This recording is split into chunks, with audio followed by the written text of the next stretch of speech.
Gwinnett County 911, what's the location of your emergency? It's at Norris Lake.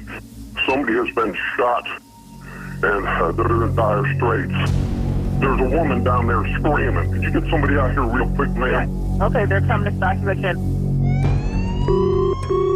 Gwinnett County 911. I was in the car asleep and I heard gunshots. Who's shot? My boyfriend and his friend. Is he breathing? I don't think so. No. Okay, they're all the way now. 243 on 10-7. Okay, who shot who? Where? Where are they? Right there on the table, next to the table. He's making noise. Buddy, you okay? We got fire department on the way. Okay. Did y'all see who shot? It was two black guys. They ran through the woods right there. Canine unit en route. Dog on the ground. SWAT 30 to 210. Picked up a good track up a trail to the house. Run in front, Johnson. Ready?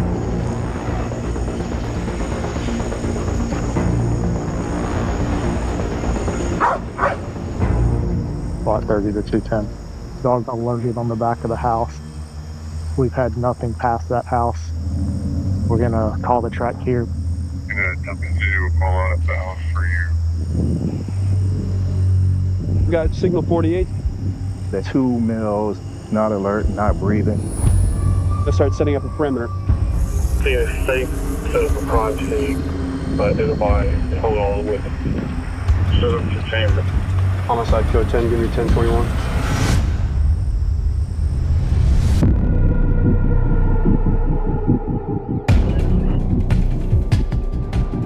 For homicide detectives, their chance of solving a murder is cut in half if they don't get a lead within the first 48 hours.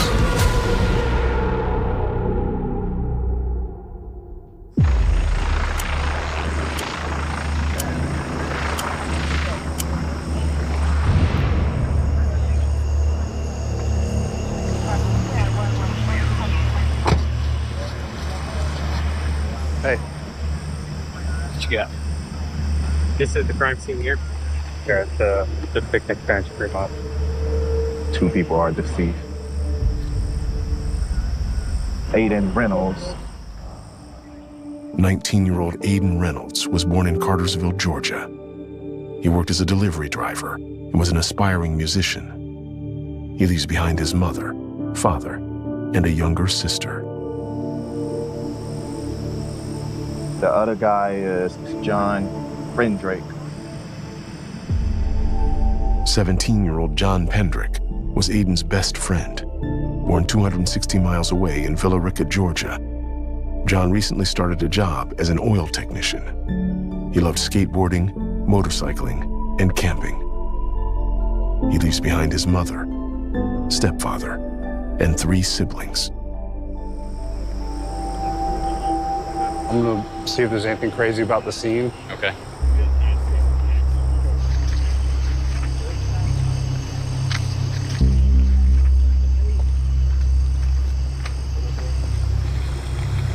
Hey. Hey. He's got 1 through the side and 2 in the back. John was shot in the arm, chest, back, and torso. I think when he fell, he must have fell into the table. I think this guy tried to run. They say where he got shot? He got shot in the back.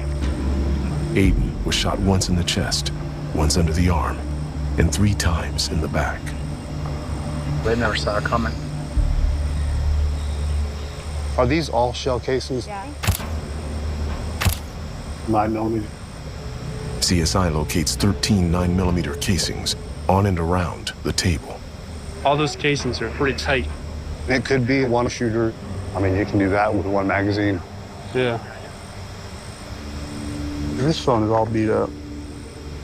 John and Aiden both have a cell phone lying next to them. We put those in airplane mode. Yeah. Stop any kind of deletion.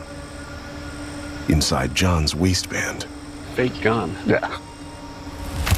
It looks like a BB gun or a plastic gun.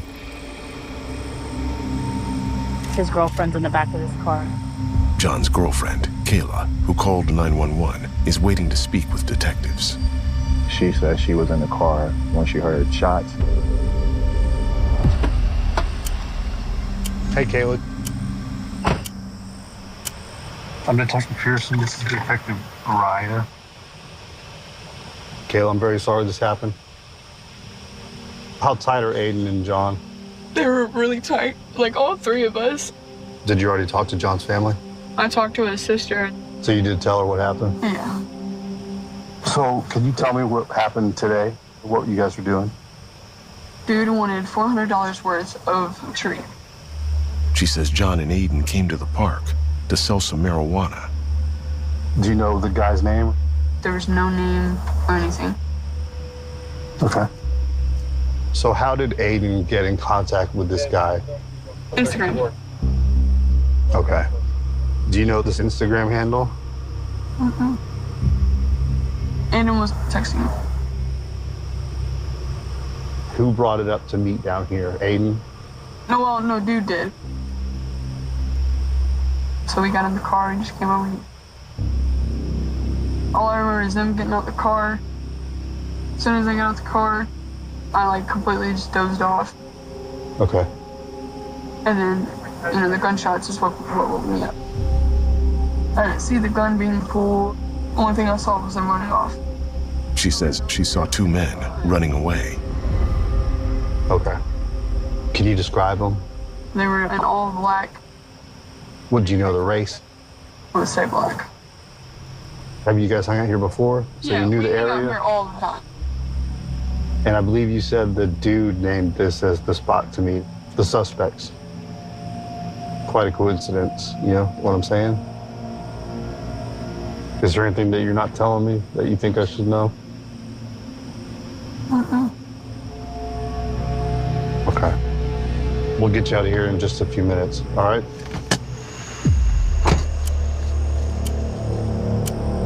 You tell me anything? Yes. Looks like it's gonna be a drug rip.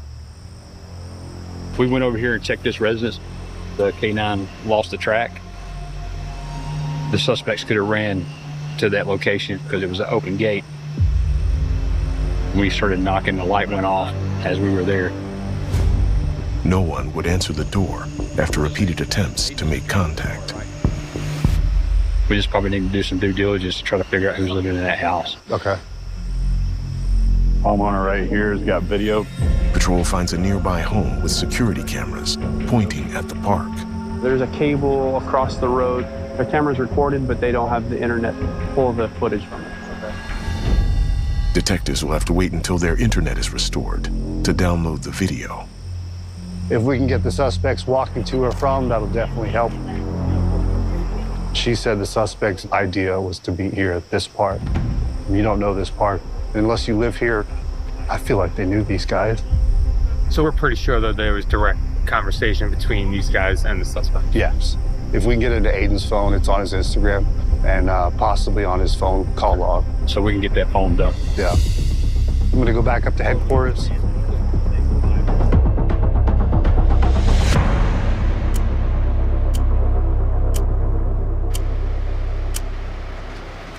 How are you guys? What's up? You got into the phone? Forensics is able to gain access to John's phone, Charger port is jacked up. but Aiden's fails to download. A partial part of the call log, you can't even see any of that. They will need to repair the phone before they can retrieve any data. All right. I appreciate it, guys. Thanks. Aiden was talking to him on Instagram, so I'm gonna do the Instagram court order. This is John's phone. So Aiden texted John around 11:30. He says, what if I was thinking about robbing him? So that's gonna be an hour before the homicide. If that was the case, the people that he tried to rob obviously wanted to have a different way about it. Kayla did not mention any of that.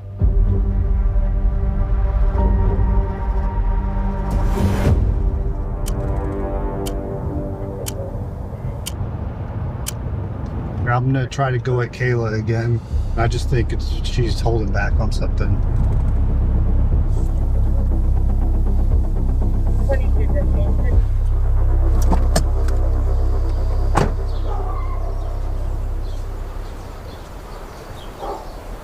Hey, how are you?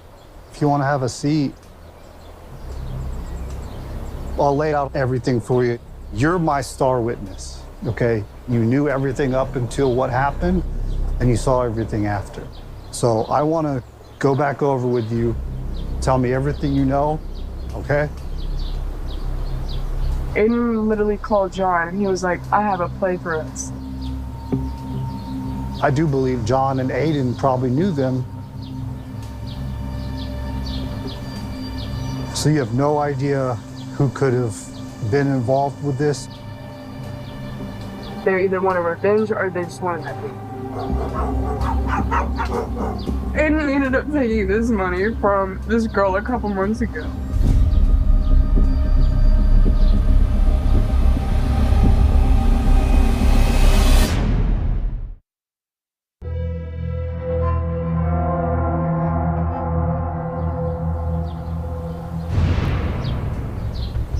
He was trying to sell her weed and just took off all her money.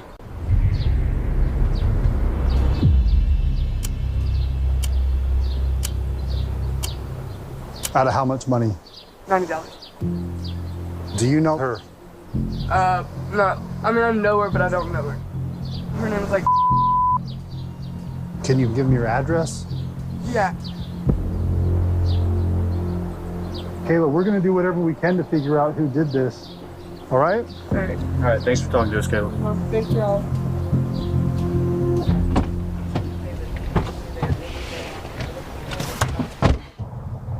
It could be a retaliation against something that Aiden did a couple months ago where he kind of stiffed somebody on some money. I mean, it could be definitely be a good lead.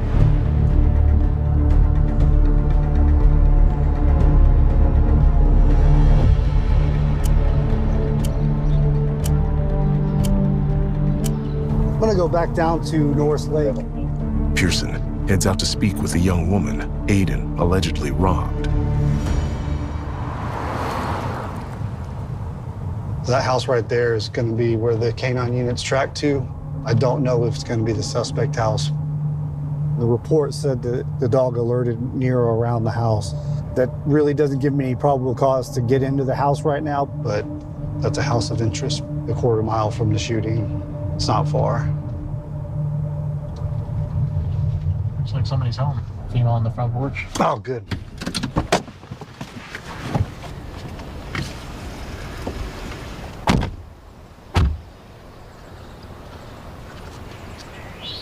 Hey, how are you guys? My name's Detective Pearson. This is Investigator Stevens. Did you guys hear about what happened a couple days ago? Yes, sir. Okay. And I heard your name from Kayla. Kayla? Yeah, Kayla, John's girlfriend. Okay. Yeah. So what Kayla said a couple months ago, Aiden ripped you off. No, I never got weed from Aiden. I've never got weed from Aiden. Kayla told me that you paid Aiden or somewhat, and then he just ran off with your money. That never happened? I just heard, I know Aiden has been running off on people, Okay. but I promise you, it was not me, nobody I know, nobody close to me, nothing. Aiden just passed away, so of course I would tell y'all if he ripped me off. Can you think of anything else that you think we should know? No. But I want to help y'all find these boys that murdered them, because we don't need this going around in Norris Lake. All right, thank you. Take care of yourself. You too.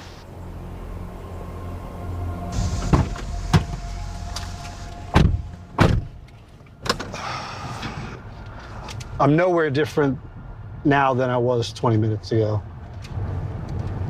Aiden's phone was going to be the gold mine for the evidence, but we can't get into it right now. I have a feeling I'm not going to get any information unless it's from a court order or a search warrant, which is unfortunate because that's going to take some time. The longer we go, obviously, the more opportunity is for these guys to scatter, destroy evidence, or get tipped off.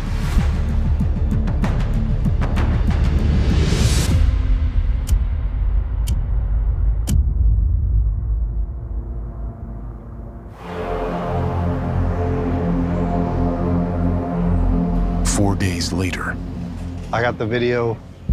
the video from the home next to the park comes in. This is the parking lot on the other side of the park. It's motion activated, so when you'll see it, it'll come up and then it'll skip over to a different time. Looks like Aiden's car. And it's 12:04 a.m.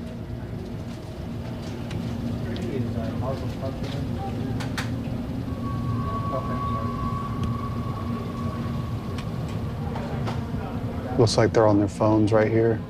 12:13 a.m.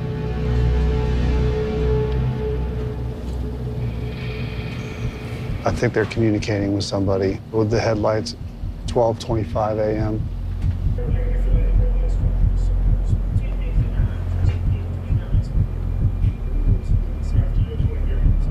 That's Aiden, and that's John.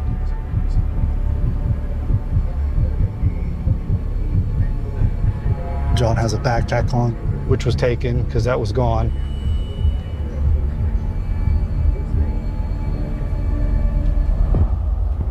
You can see someone right here. So this is going to be one or the suspect in the park waiting on them.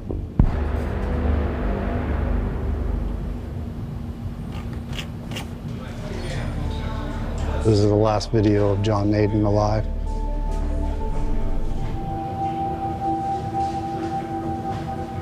This is probably the best evidence that I've got so far. So right now I'm just gonna wait on those court orders and see what else I can get.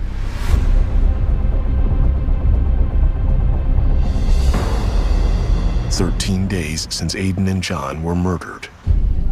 Forensic Lab is able to finally get into Aiden's phone. From what Kayla said on the night, Aiden was talking to the suspect on Instagram. Let's see. Be the conversation right here. They're talking about how much marijuana and 56 grams. They're talking about $400. He's talking to the Pop Shots EJ. 11:48, the suspect says Sunset. Aiden texted him at 12:05 a.m. He's saying, "I'm here." That's right when they arrived. And then at 12:25 a.m., the suspect texted here.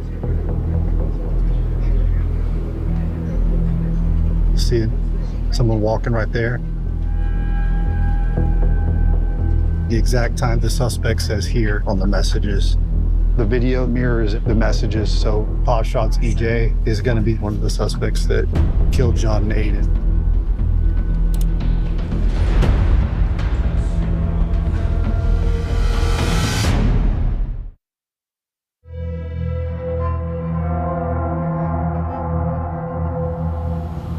That's definitely huge. This is a photo from Aiden's phone. Pop Shots EJ _ That's going to be the Instagram profile that was talking to Aiden. She was a nice break. It's something to work with now. I'll check. The suspect's mutual friend. Let's see. His profile's been deleted. I just find that really suspicious. Northlake is a small community, and he looks to be around the same age as the girl we talked to last week. She might know him, or she might know of him.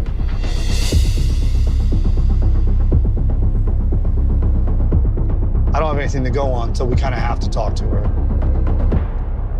Right here.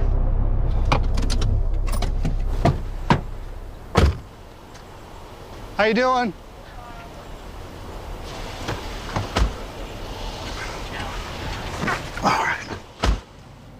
I have something I wanted to show you. We got from the victim's phone. That's the Instagram that was messaging Aiden. Who is that? That's EJ. Who's EJ? That's not his real name, but I don't know nothing else about him. Well, you know something because your mouth dropped when you saw his picture. Okay. We met him at the lake. She says she and a friend met EJ at Norris Lake, a community beach near the park. He asked my best friend, can I get your number? She's like, nah, I'll give you my Instagram. This is the only thing that happened with EJ. All right, well, I guess we're gonna go up and talk to your friend. Can you give me her address? Yes. All right, we appreciate your time.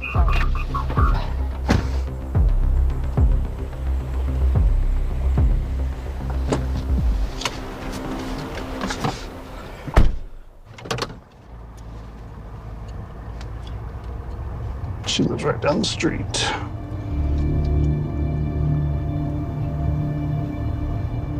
Here we go.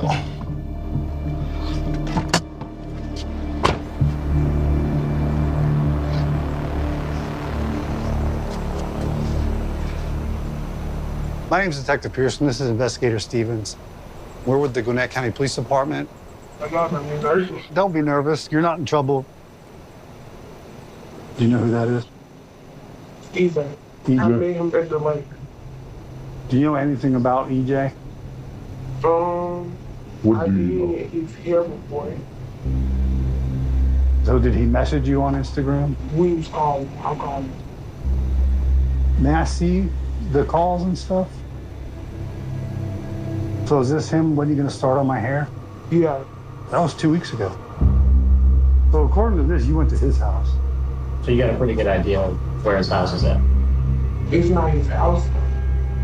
What schools did EJ go to? I don't know if he's give east or give west. She says EJ attends a local high school for troubled youth. He did murder 2 boys, and us getting an address of where you did his hair a week before the murder is gonna be big for us. I know where he's at on the answer. What if we drove by in his Durango, the blacked out windows? Okay. I'm just gonna wait here, and then you guys are gonna go with him in that car.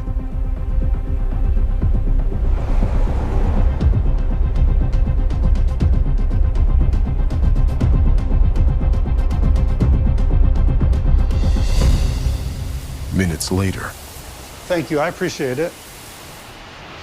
As soon as we got over there, she was like, take a right. I'm like, okay. And she's like, well, you're gonna have to speed up a little bit because it's really close on this side. And then I'm like, Was that yellow house with the fence? Picked up a good track up a trail to a house. Dog got located on the back of the house. The suspects could have ran to that location. she's like, I'm certain. I want to get into that house.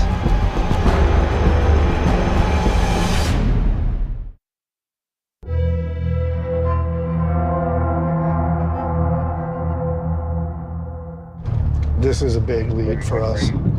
They drove right by that same house the canines tracked to. There it is. Now that I have a house, I want to get to it, but we have to be safe about it and kind of brief about it before we just go in there and start kicking the door in. Because they did murder 2 people.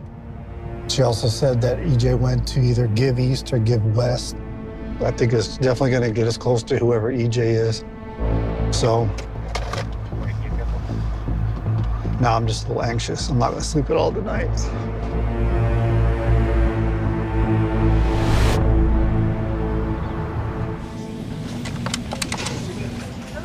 Hey, it's Detective Pearson. Gwinnett County. How are you? Pearson reaches out to the Gives School resource officer. So I'm working at the double homicide in Norris Lake. The suspect's, his Instagram name was popshots_EJ, and a couple kids in the neighborhood knew that profile and said that that was EJ. Can you figure out who that student is? Okay, cool. Thanks, man. I would like to think there wouldn't be too many kids nicknamed EJ. I just gotta wait for a little bit and see if he can track down that name.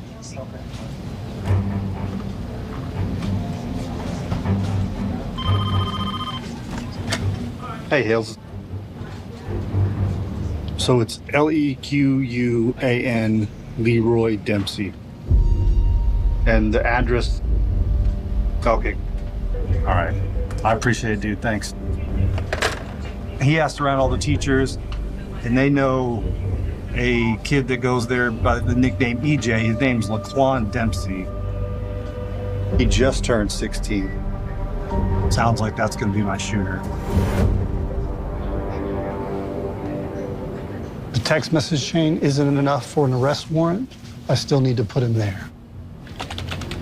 Pearson will submit a search warrant for Laquan's cell phone records. He doesn't have an address in North Lake, but that doesn't mean he's not friends with people on the address that K9 tracked to.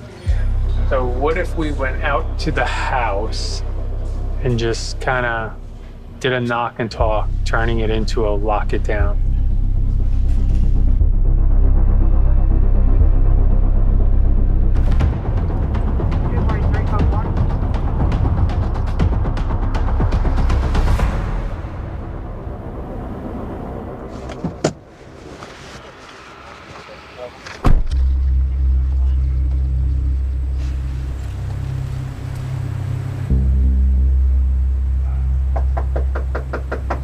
Police department. Hey. How's it going? Can I talk to you for a second? You heard about the murders, right? You lived here a while, right? No. You didn't hear about the murders across the street? 2 boys were killed 2 weeks ago? No. Okay. Is EJ here? Who? Laquan. Laquan? Mm-hmm. No, he's not here. Where's he? Oh, yeah. I know he had his hair done here a couple weeks ago, right? Mm-hmm. She says Laquan is a friend of her brother.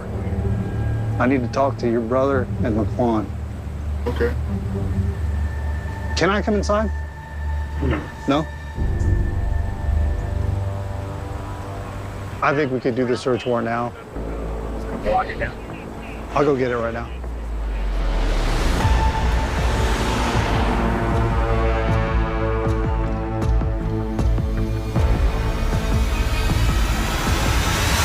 You got the search warrant. There's gonna be a black backpack. I don't know if it's still here. The victim had 2 ounces of marijuana in it, and they took it after they shot him. 9mm handgun.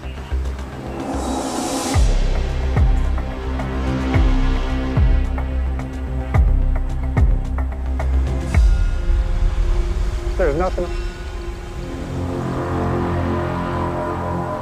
We'll just talk right here. Okay. I'm telling you, the shooters ran to this house.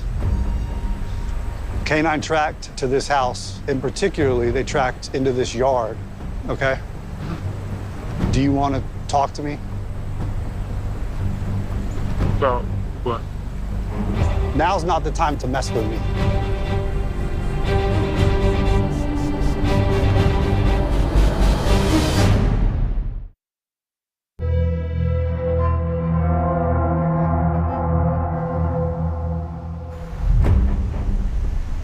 This isn't going away. I know it's not. I will not stop until I figure out who the 2 people were that met John and Aiden. Can I talk to you in the shade? I think I'll be more comfortable. Sure.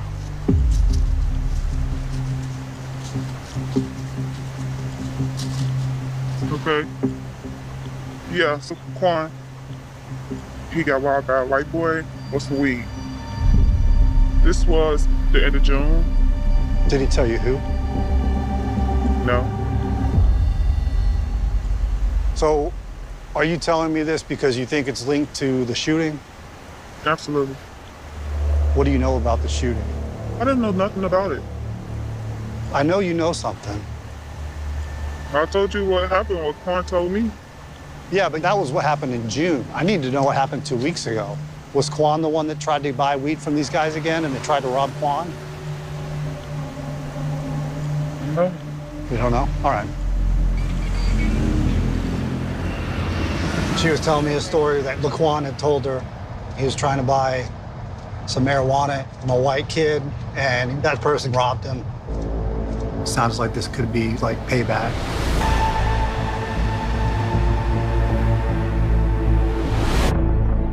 The next day, Detective Pearson, go ahead, please. an attorney for the young man who lives in the house that was searched calls Pearson. There's a suspect's EJ. We had a couple people in the neighborhood point out that address as the one that EJ was staying at when he's in the neighborhood. And that's why we were out at the house. I just wanted to kind of talk to him about EJ. All right, sir. All right, you too, bud. All right. He's like, do you have any warrants? I don't have any warrants. I wanted to talk to him about a suspect we felt named EJ. I heard he was friends with him. He's like, well, I don't want to come up and talk if he's going to be roped into this felony murder thing. To give school, providing me with a phone number for Claude's grandma. I want to get a statement from them. I don't really have any other avenues right now.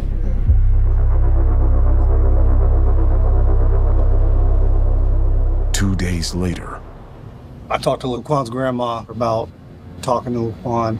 She said she's going to bring him up today. We're going to talk to him about that conversation with him and the victim. We're going to try to figure out what his story is about all this stuff. Ma'am, if you'd like to have a few right there, while I'm right here, please.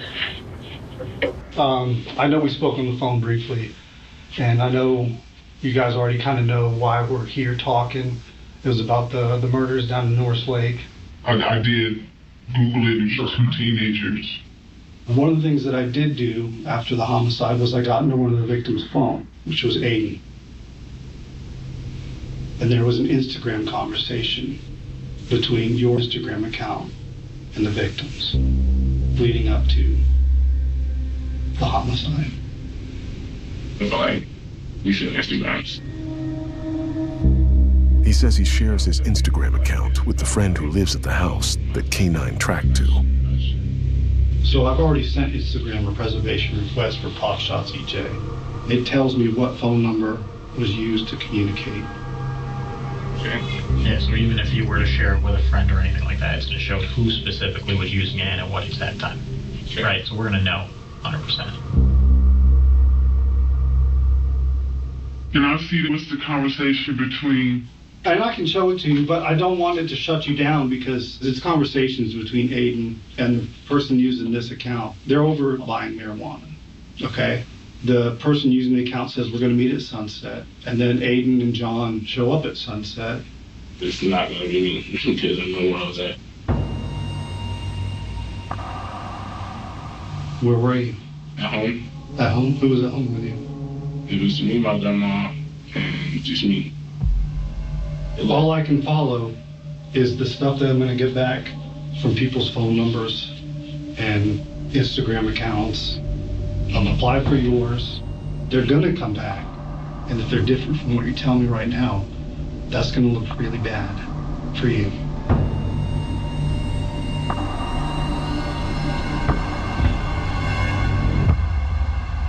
I get what you're saying. Is there anything else about either you being at the house and them going down to the park, or you being around and not knowing that this was going to happen? I want to tell y'all like the things that I know, but I'm scared. I can see it in your mannerisms right now in your face that you want to tell more. So I think you probably know a little bit more about what's going on with that fact.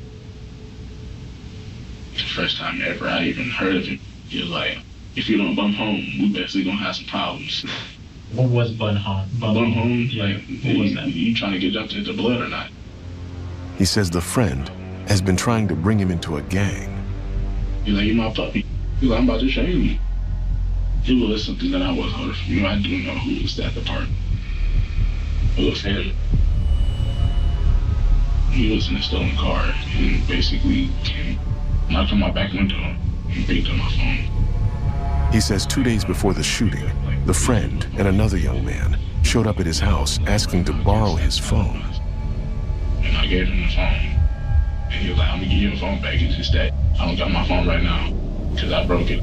I basically believed him and trusted him. And I was like, here you go. So you're saying all these text messages are from using your phone? Yeah.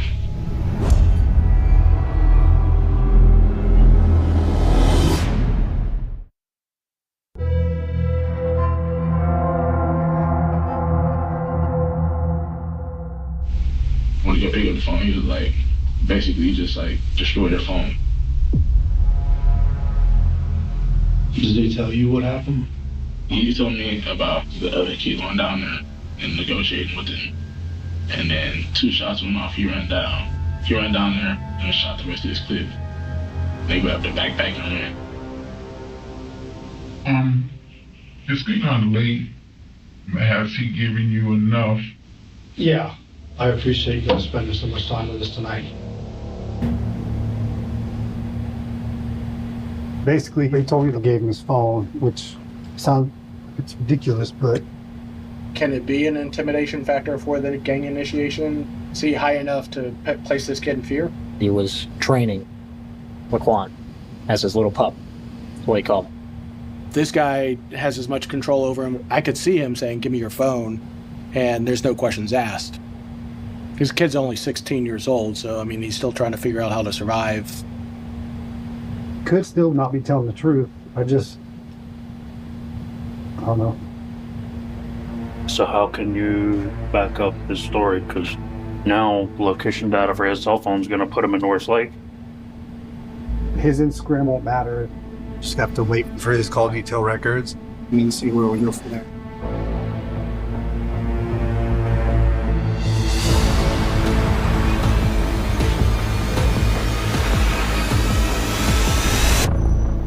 Ten days later. This is the phone records I got for Laquan. So here's the coordinates for the cell tower that he used.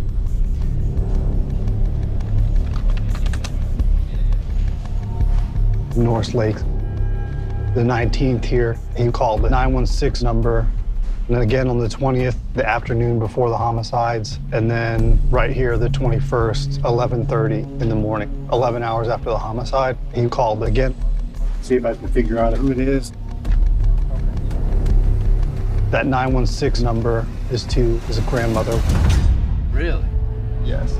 And you can scroll down, and each one of these, he's in North Lake. In the interview Laquan was talking about, his friend came up, picked up his phone on the 19th, and he didn't get back until the 24th. It's his friend's not talking to his grandma. Laquan is going to be involved.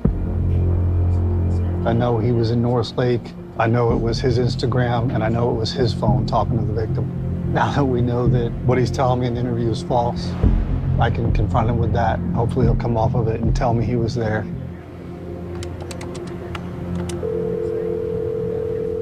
Detective Pearson, Gwinnett Police, how are you? Pearson calls Laquan's grandmother. Okay. She says Laquan's mother retained representation for her son. I don't believe he was by himself, but if that's y'all's decision, I won't reach out to him anymore. I'll probably end up getting warrants for Laquan. I'm telling you that straight up. All right, bye-bye. I have more than enough evidence to charge Laquan. At this point, there's nothing else I can do. Just get him into custody and we'll go from there.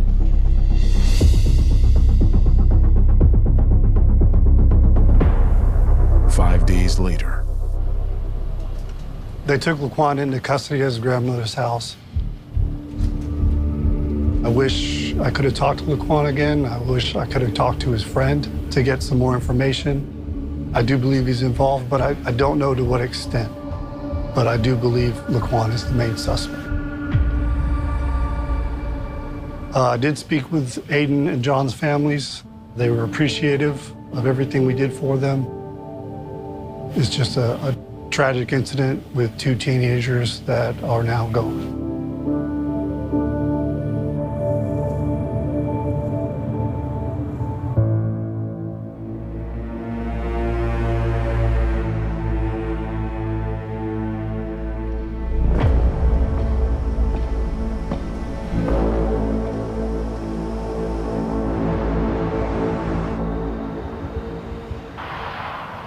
Three years after John and Aiden were killed. Hi. Hey. Are you wearing this shirt? I wore John and Aiden, and she wore Aiden. John and Aiden. Once they met, from that day on, they were inseparable. Yeah. Remember when John and Aiden were saying that they were going to get face tattoos? Oh my gosh. I think they just would say stuff just to give us a hard time. Let's see what Mom will do. Oh, I know. I could hear the two of them just masterminding that too. Crazy boys. They were good kids. They really were. This time of year is always hard, you know. I try to forget that day, like change my memories, my thought pattern to like something good. I'm glad that they were together though. As much as I hate it. Bound forever. So are we. Yes, we are. We are definitely bound by the blood of our sons. I always have somebody that knows exactly where I'm at, because you're right there too. I love you, and it was good to see you. Okay, I love you too. I look for signs from Aiden to help me cope. A song that comes on the radio, finding dimes and pennies, that's kisses and hugs from heaven. I look for him in my dreams. He just brought so much joy and fun. The world's just quiet now. I just would give anything to just hear his voice. I feel like the day he died, I died too. I lost all my joy. I lost all my happiness. I didn't even know how to laugh anymore. You gotta really thankful for every minute, every day that you get with your kids. I miss you. Love you, John John.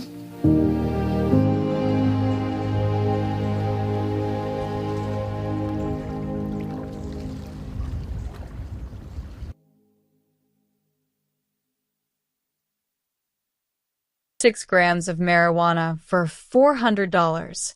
The suspect had instructed Aiden to meet at the park at a specific time. Crucially, the timeline and the messages aligned perfectly with the security. Camera footage retrieved from the neighborhood home at 12:04 in the morning. Aiden's vehicle was seen entering the parking lot. By 12:25, a figure could be seen waiting in the park, matching the exact moment the suspect sent a message reading that they had arrived. This visual evidence confirmed that the user of the Instagram account was directly linked to the incident.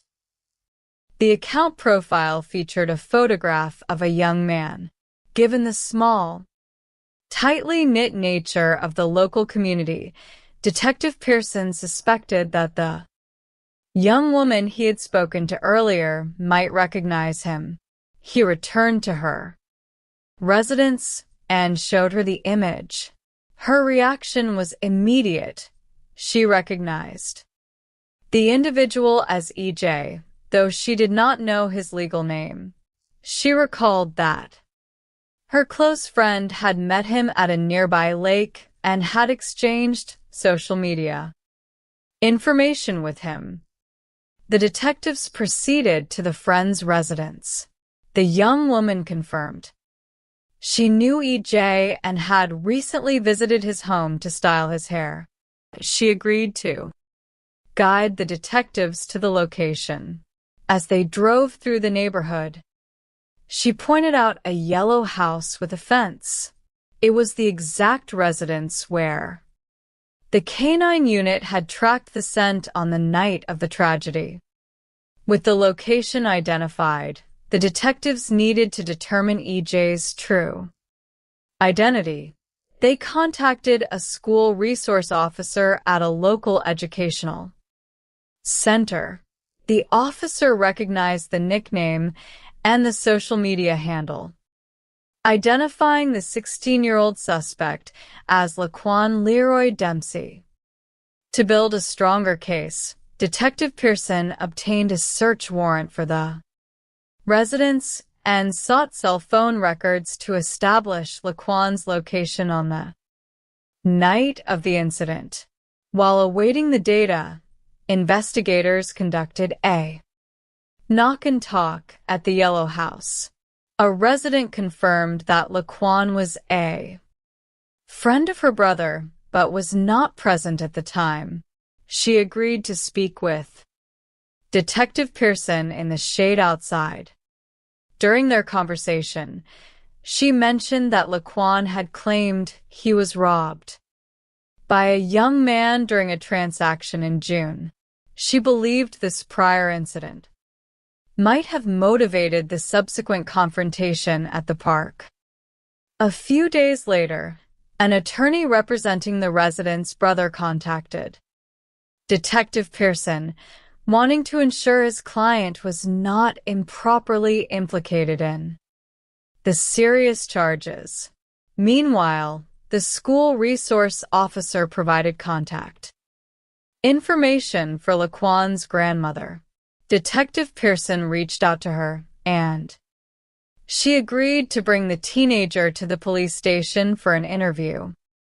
Laquan arrived accompanied by his grandmother.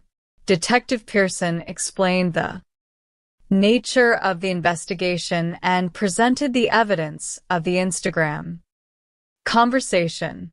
Laquan initially claimed that he shared the social media account with a friend from the Yellow House, suggesting someone else might have used his identity.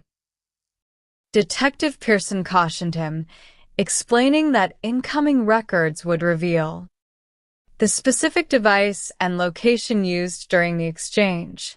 He encouraged the teenager to tell the truth. Visibly anxious, Laquan began to share more details. He described an environment of peer pressure and intimidation, claiming an older associate had been trying to initiate him into a local group. Laquan asserted that 2 days prior to the incident, this associate and another individual had taken his telephone. He claimed they used his device to coordinate the meeting at the park, later returning to tell him that a struggle had occurred, shots had been fired, and a backpack had been taken. While the story attempted to distance Laquan from the physical act of violence, the subsequent cell phone tower records painted a different picture. The data showed that Laquan's phone had connected to towers near the park during the exact hours of the incident. Furthermore, the records showed multiple calls to his grandmother's phone from that location during the days surrounding the tragedy, suggesting he remained in possession of his device. When Detective Pearson attempted to schedule a follow-up interview to present these findings, he learned that Laquan's family had retained legal counsel, ending direct communication. Armed with the circumstantial and digital evidence, investigators obtained arrest warrants for felony murder. 5 days later, Laquan was taken into custody without incident at his grandmother's residence. 3 years after the tragic loss of Aiden and John, their families remained bound by shared grief and mutual support. In a quiet meeting, the mothers reflected on the vibrant lives of their sons, finding comfort in their memories and the enduring bond they shared.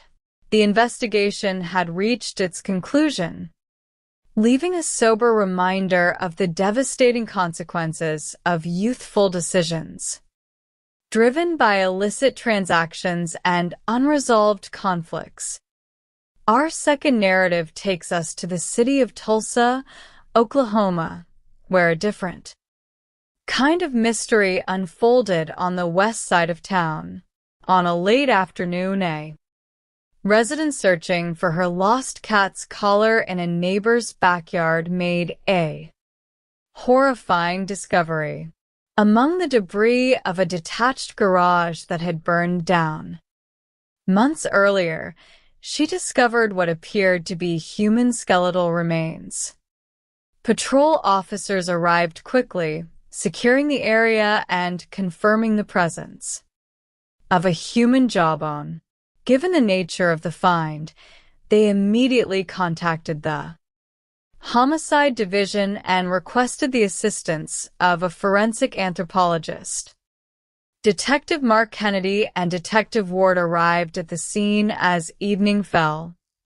5 months prior, in the middle of September, the property's detached garage had been consumed by a significant fire. The local fire department had extinguished the flames, but due to the immense amount of debris and storage inside the structure, the remains had gone unnoticed at the time. Dr. Angela Berg, the forensic anthropologist, examined the remains in situ. She noted significant fractures to the skull, suggesting blunt force trauma or a potential gunshot wound, rather than damage caused solely by the intense heat of the fire. The positioning of the body, tucked deep under the collapsed structure, suggested an intentional effort to conceal the individual. The detectives identified the owner of the property and attempted to contact him. When reached by phone, the homeowner appeared highly evasive, claiming he was out of town and refusing to meet with investigators without more information. He did, however, ask a startling question. He inquired if the remains belonged to a man named Steve Wilkins, who had been renting the garage apartment and had not been seen since the fire. This admission provided investigators with their first significant lead. Steve Wilkins was a 55-year-old father of 4 who had lived in the area for over 20 years, known for his love of poetry and his volunteer work with a local community support group. He had fallen on difficult times and had been staying in the garage for approximately 3 years. The homeowner eventually agreed to come to the police station for an interview. He explained that on the night of the fire, neighbors had alerted him to the flames at 4 a.m. He claimed he had not seen Steve since the previous evening. He also mentioned that earlier that afternoon, 2 unidentified men had visited Steve, and Steve had indicated they were unhappy with him. The homeowner claimed he assumed Steve had simply fled the area to escape trouble, which was why he had never reported him missing. The detectives found the homeowner's explanation highly unusual, but they focused their attention on identifying the suspects. The next morning, as the team carefully exhumed the remains, they recovered a single 9mm shell casing from the debris. Dr. Berg's preliminary examination confirmed a gunshot wound at the base of the skull, officially designating the case as a homicide. A critical breakthrough occurred when a patrol officer brought in a female resident from the West Side who wished to share information. She revealed that a rumor had been circulating prior to the fire. It was alleged that Steve had drugged a young woman who was the former girlfriend of a local resident named Tad Kleiner, known on the streets as Taboo. According to the witness, Tad had become furious upon hearing this rumor. On the night of the fire, Tad and an associate named Mikey Brummett Jr., had reportedly gone to confront Steve. The witness claimed Tad later bragged about severely beating Steve. She further alleged that Michael Brummett had been brought in to clean up the scene and had subsequently set the garage on fire to destroy the evidence. The detectives researched the backgrounds of the suspects. Tad Kleiner was a 36-year-old with a history of local offenses. Michael Brummett, 39, was already in custody serving a sentence on an unrelated firearms charge, having been arrested months after the fire with both a 9mm handgun and a revolver. Investigators located a second witness who confirmed the details of the confrontation.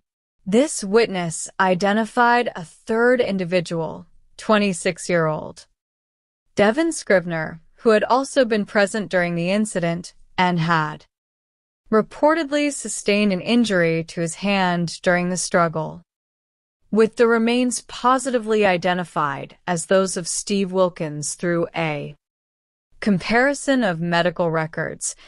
The detectives set out to locate Devin Scrivener, viewing him as the potential weak link in the group.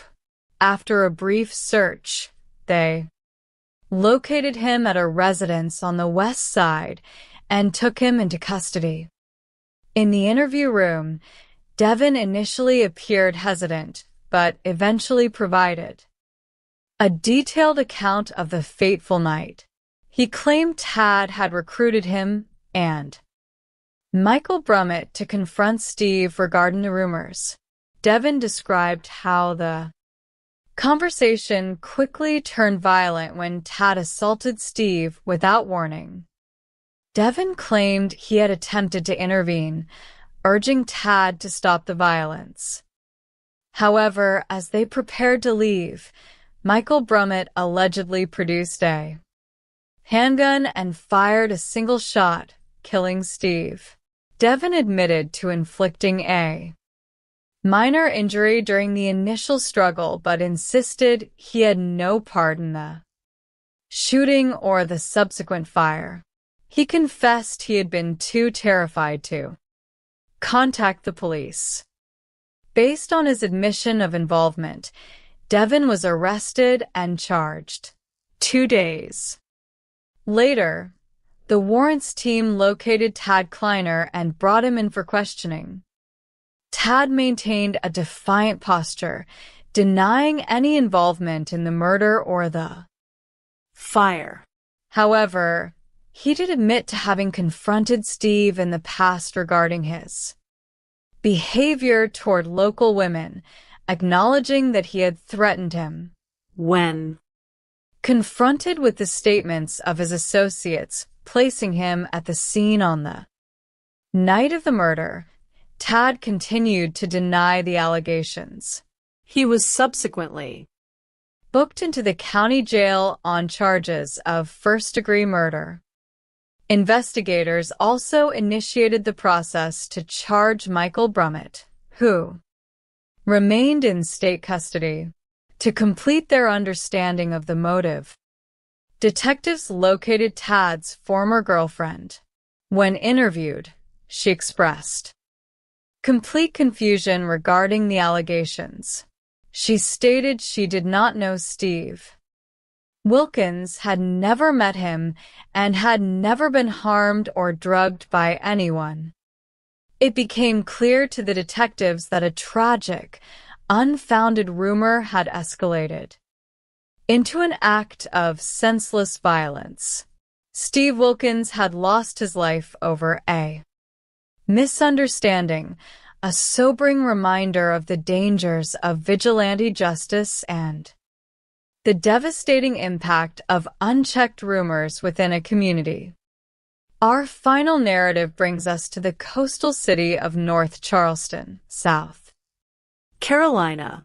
In the early morning hours, a resident on Rolling Fork Road was awakened by the sound of someone desperately pounding on her windows and doors, crying out for assistance. An officer arrived on the scene within minutes, discovering a young man lying beneath a stairwell on the first floor of an apartment building. He had suffered a severe gunshot wound to his upper thigh, and had lost a significant amount of blood. Despite the efforts of first responders, the young man's pulse faded and he passed away at the scene. Detective Reams and his team took charge of the investigation. The victim had no identification on his person, but he bore distinct tattoos. A trail of blood led from the stairwell, past a set of dumpsters, and toward a nearby guardrail, where investigators located a 9mm ammunition magazine. No firearm was found at the scene, but a locked mobile telephone was recovered near the blood trail.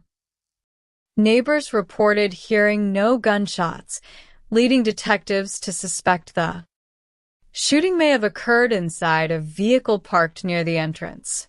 The apartment complex was served by a single entry and exit point, which was monitored by a city-managed security camera.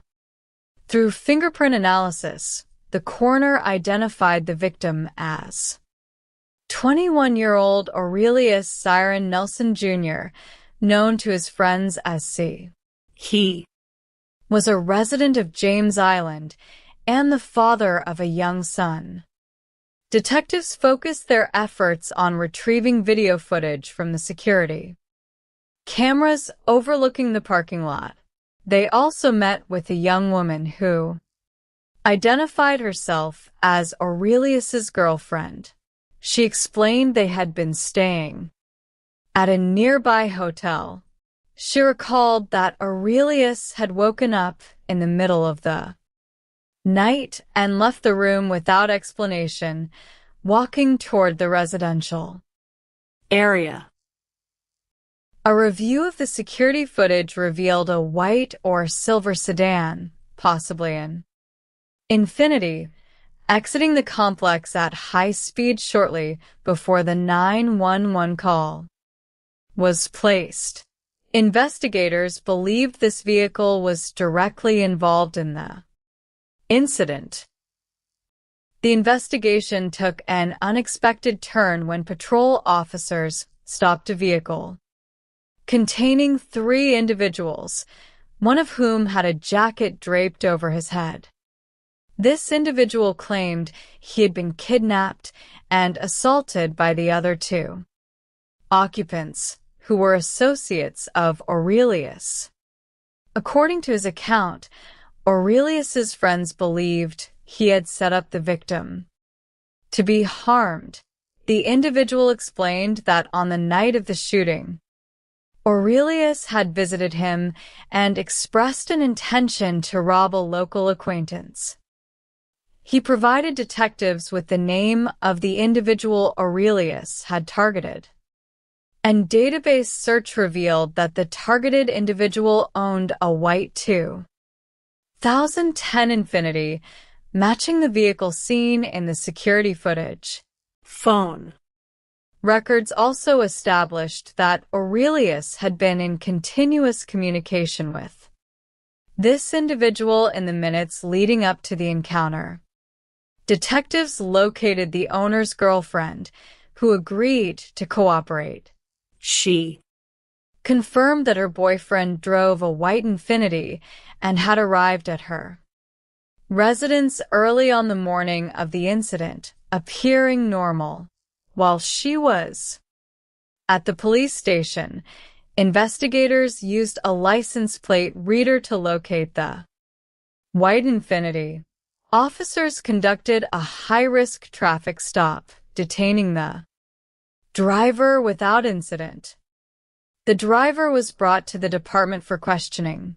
Detective Sanders took over the interview, maintaining a professional and non-confrontational approach. The driver initially declined to make a statement without legal representation.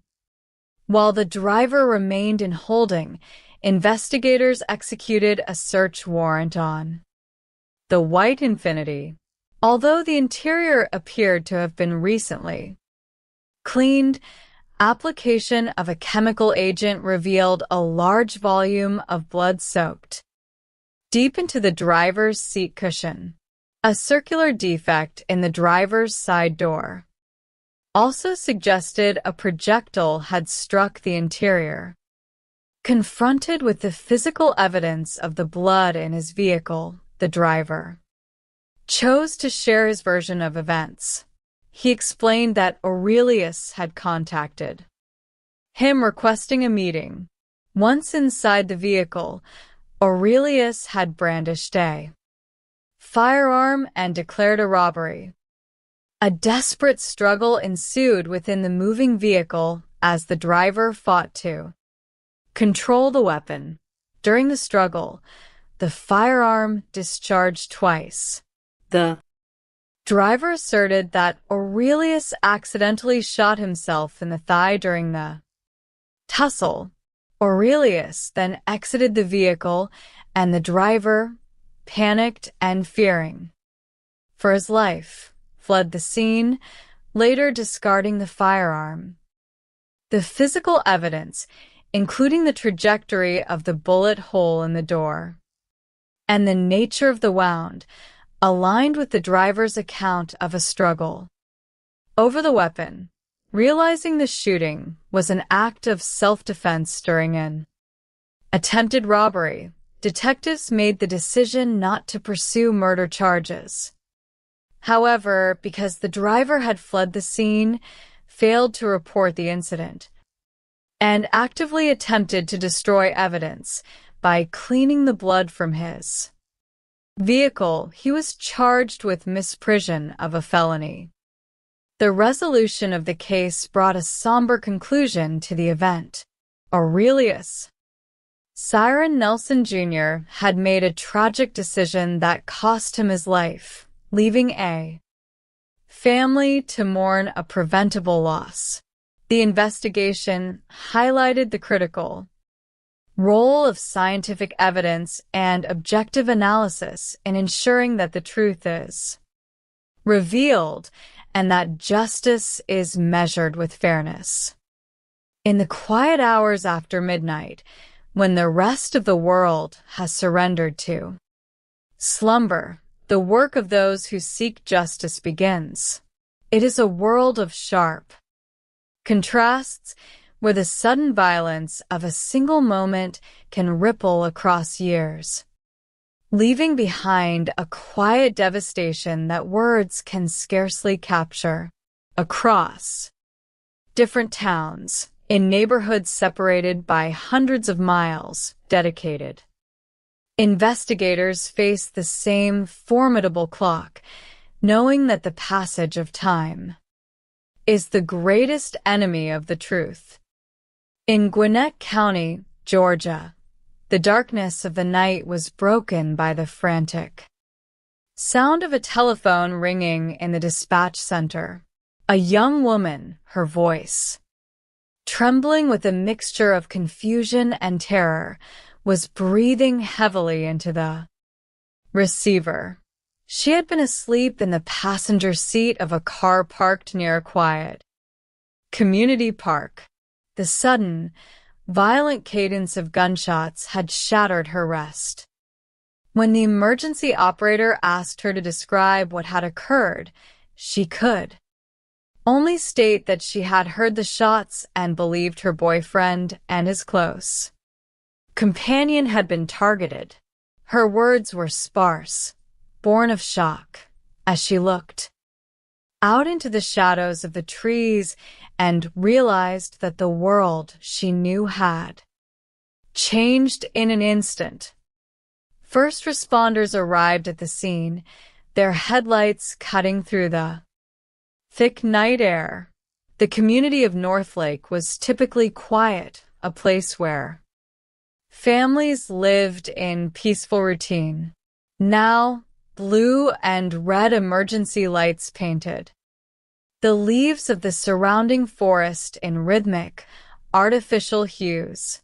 A canine unit was quickly deployed, the handler urging the search dog to catch a scent from the moist earth near the trail. The dog put its nose to the ground, pulling the team along a path that wound through the trees toward a residential street. They tracked the scent to the rear of a nearby house, where the dog alerted, indicating that someone had recently passed by. Beyond that yard, however, the trail grew cold. The officers called off the canine search, marking the residence as a location of interest. At the center of the park, near a wooden picnic table, lay the physical reality of the tragedy.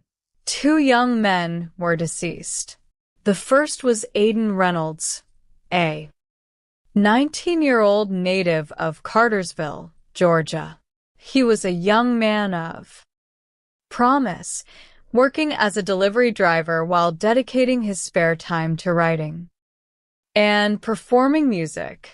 He left behind a mother, a father, and a younger sister who looked up to him. Beside him was his closest friend, John Pendrick, who was 17 years old.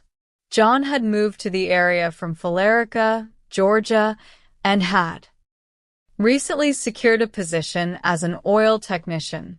He was a teenager who found joy in the simple, active pursuits of youth such as skateboarding, riding motorcycles, and camping in the southern woods. He was mourned by his mother, his stepfather, and 3 siblings. The lead investigators, Detective Pearson and Detective Arina, began their meticulous examination of the scene. The physical evidence spoke of a sudden and relentless attack. John Pendrick had sustained multiple gunshot wounds to his arm, chest, back, and torso. The trajectory suggested he had fallen against the picnic table as he was struck.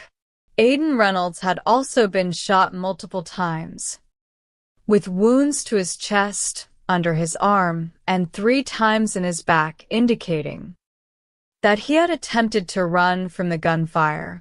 On the ground around the table, the crime scene investigators located 13 9mm shell casings.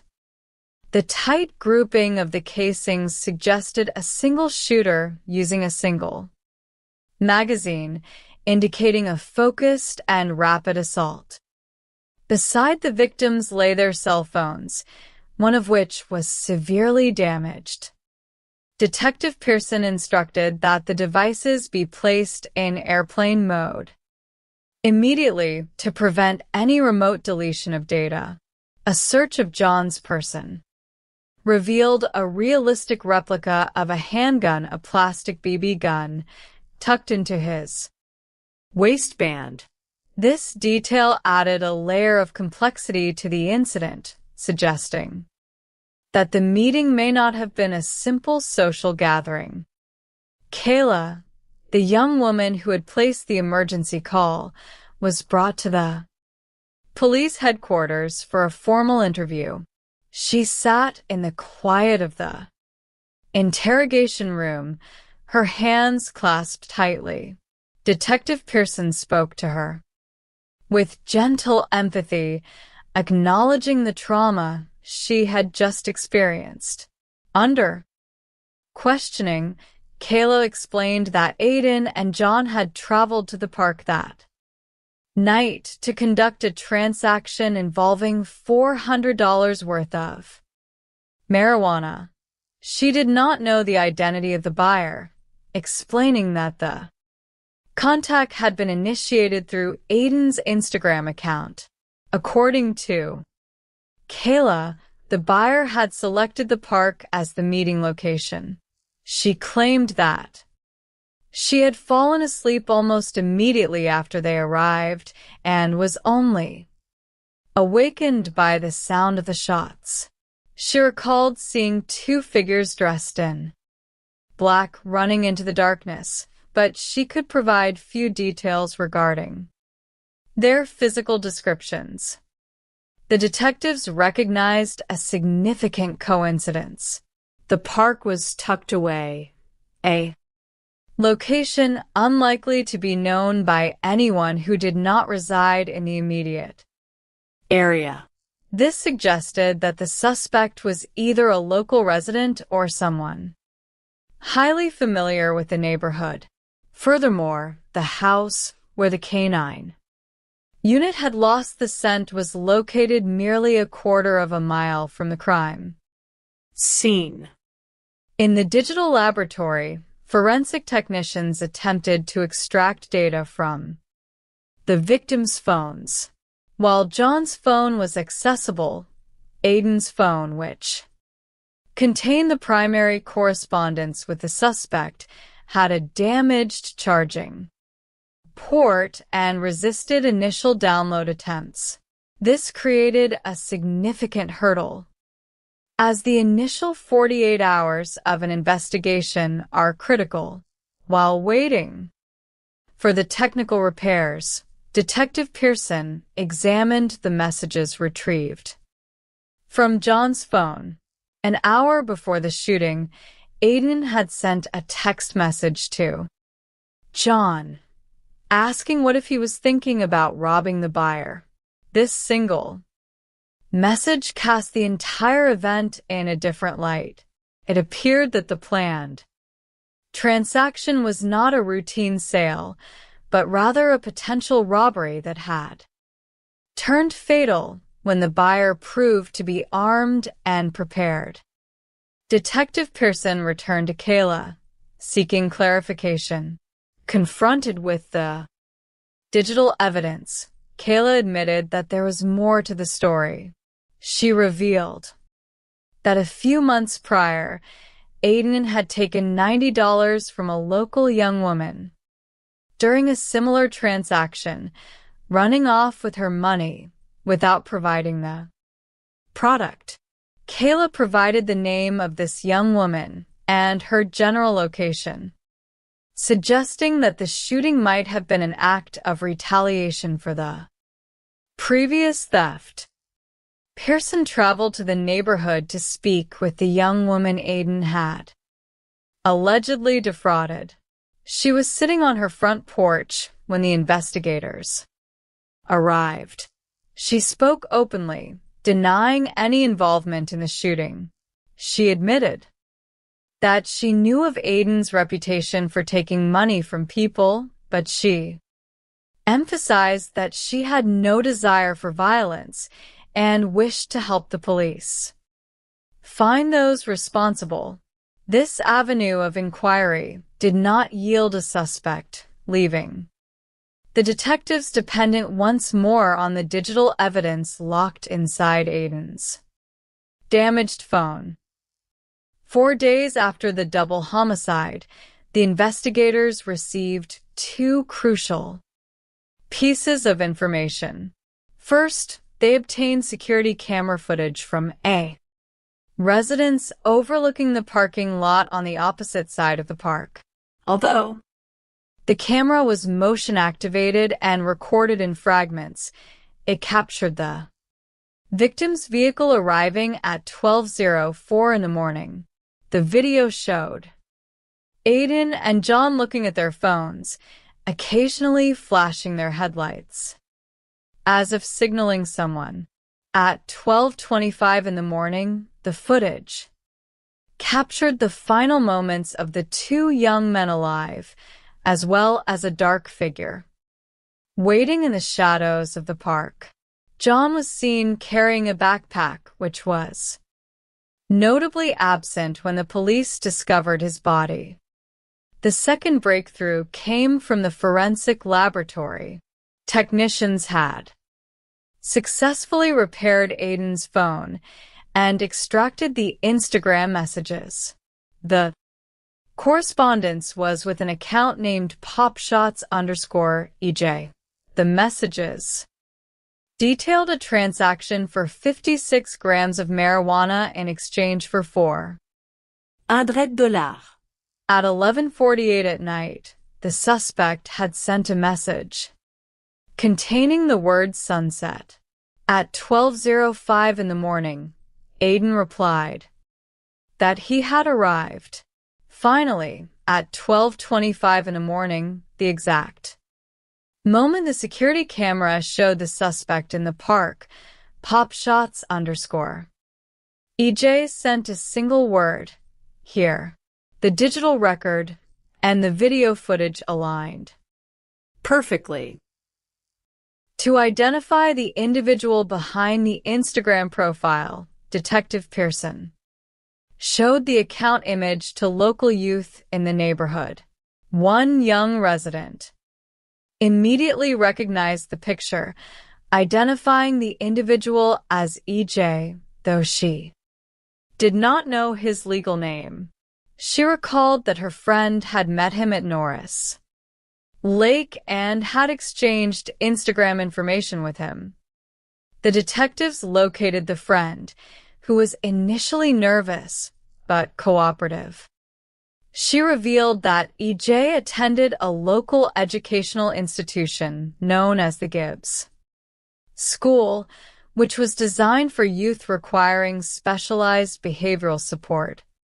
She also pointed out a yellow house with a fence where she had recently styled EJ's hair.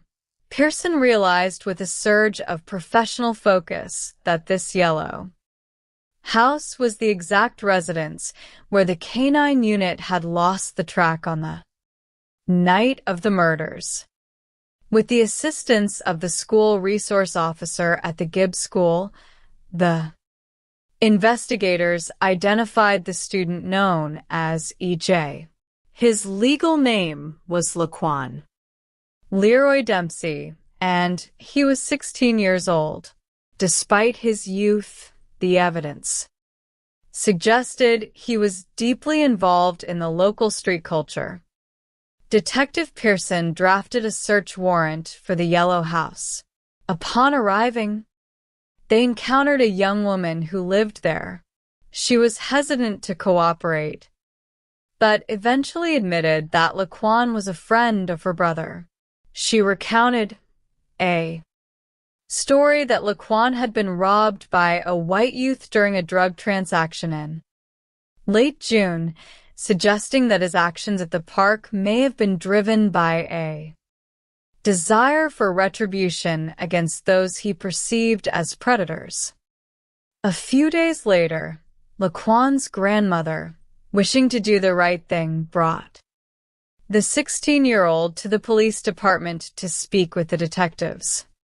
Laquan sat in the interview room, appearing small and nervous. Detective Pearson explained that they had recovered the Instagram messages between his account and Aiden's phone. Laquan attempted to distance himself from the crime, claiming that he shared his Instagram account with a friend from the Yellow House. He asserted that this friend had taken his phone 2 days prior to the shooting and had used it without his knowledge. Laquan claimed that his friend was trying to initiate him into a gang, using terms like bump home to describe the pressure he felt. He asserted that the friend had taken the phone and returned it days later, telling him that another youth had gone to the park, negotiated with the victims, and that when shots were fired, the friend had run down and shot the rest of his clique before taking their backpack. While the story was complex, Detective Pearson remained skeptical. He obtained the cell phone tower records for Laquan's phone. The data revealed that during the hours surrounding the homicide, the phone was consistently communicating with Laquan's grandmother's number, and the location data placed the device firmly in the Northlake area. It was highly improbable that a friend who had allegedly stolen the phone would spend the night calling Laquan's own grandmother. The digital alibi had crumbled.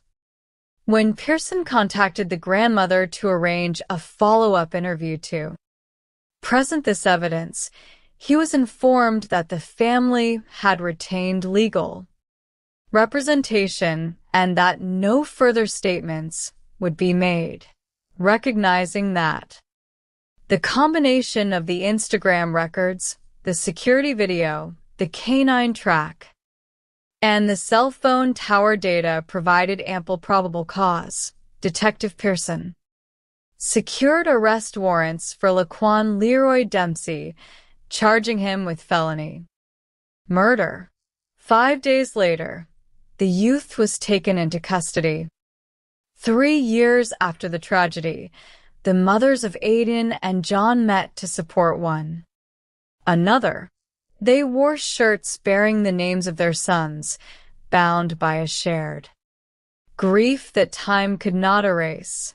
They spoke of the quietness of the world without their children, of finding comfort in small signs, and of the enduring bond formed through their mutual loss.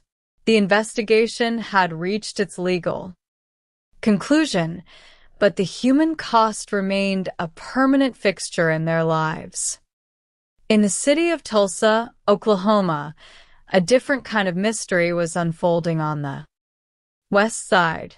The late afternoon sun was beginning to cast long shadows over a quiet residential property on South 54th West Avenue. A neighbor had entered the backyard of a vacant property that had suffered a severe fire. Several months earlier, in September, she was searching for her lost cat's collar when she noticed something unusual amidst the charred timber and collapsed roofing of a detached garage. Upon closer inspection, she realized she was looking at human bones, including a recognizable jawbone. Patrol officers quickly secured the perimeter and summoned homicide detectives Mark Kennedy and Ward to the scene. The structure had been heavily damaged by the fire 5 months prior. The fire department had extinguished the flames at the time, but because the garage had been filled with a vast amount of debris, the remains had gone unnoticed beneath the ash and collapsed roof. Forensic anthropologist Dr. Angela Berg was called to the scene. As the twilight faded, she examined the visible bones, noting that the skull was tucked beneath the structural remains in a manner that appeared highly intentional. She observed fractures on the skull that suggested blunt force trauma prior to the fire, rather than damage caused by thermal expansion or falling debris. She advised that a full excavation would be required at dawn to recover the complete skeleton. The detectives identified the property owner and contacted him by telephone. His behavior was immediately defensive. He claimed to be out of town and refused to meet with investigators without more information. During the conversation, however, he asked if the remains might belong to a man named Steve Wilkins. He explained that Steve had been living in the garage apartment for approximately 3 years and had not been seen since the night of the fire. Steve Wilkins was a 55-year-old father of 4 who had spent his life in various states due to his father's military service. He had resided in Tulsa for over 20 years, working as a baker and volunteering for a local community assistance group. After falling on hard times and separating from his family, he had accepted the property owner's offer to live in the garage. The property owner eventually agreed to come to the police station for an interview. He described Steve as an intelligent, soft-spoken man who read and wrote poetry. He claimed that on the evening of September 14th, hours before the fire, he had seen Steve in the company of two white males who seemed unhappy. The owner claimed he assumed Steve had fled the area after the fire was set by these unknown individuals, which was why he had never reported him missing. The detectives found his lack of concern and his failure to contact the authorities highly suspicious, but they lacked the evidence to hold him. The following morning, the excavation of the garage began. As investigators carefully sifted through the ash, they discovered a single 9mm shell casing corroded by the heat of the fire. Dr. Berg's examination at the medical examiner's office confirmed that the victim had sustained a gunshot wound to the base of the skull. The investigation was now officially a homicide. A critical lead emerged when Patrol Officer Darren Shipley brought a neighborhood resident to the detective division. The woman, despite being ill, felt a moral obligation to share what she had heard. She revealed that a rumor had circulated on the west side that Steve Wilkins had allegedly drugged an ex-girlfriend of a local man named Tad Kleiner, who is known in the area as Taboo. According to the witness, on the night of the fire, Tad Kleiner and a companion named Michael Mikey Brummett Jr. had gone to the garage to confront Steve. She claimed that Tad had later boasted about severely beating Steve, describing the assault in graphic terms. She also stated that Mikey Brummett had been brought in to clean up the scene and had subsequently set the garage on fire, using bleach and accelerants to destroy the evidence. She added that another young man named Devin had also been present and had injured his hand during the incident.